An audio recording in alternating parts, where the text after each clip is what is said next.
ഇന്ന് നമുക്കൊരു custard fruit salad ആയാലോ? അതിന് വേണ്ടിയിട്ട് പാലിൽ ആവശ്യത്തിന് പഞ്ചസാര ഇട്ട് തിളപ്പിക്കാൻ വെക്കുക. എന്നിട്ട് വേറൊരു പാത്രത്തിൽ കസ്റ്റാർഡ് പൊടി പാലിൽ മിക്സാക്കി വെക്കണം. തിളയ്ക്കാൻ വെച്ച പാലിൽ കസ്റ്റാർഡ് പൊടി ഇട്ട് തിളപ്പിക്കരുത്, അടി പിടിക്കും.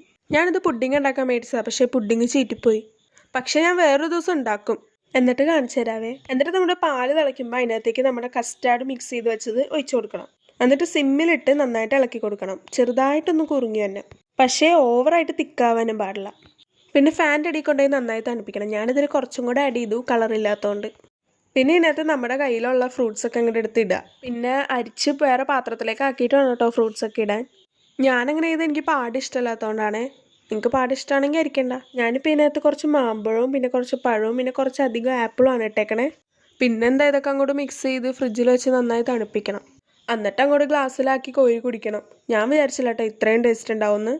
തണുത്ത് കഴിഞ്ഞപ്പോഴാണ് കുറച്ചും കൂടി ടേസ്റ്റ്. ഇവിടെ എല്ലാവർക്കും ഇഷ്ടമായി.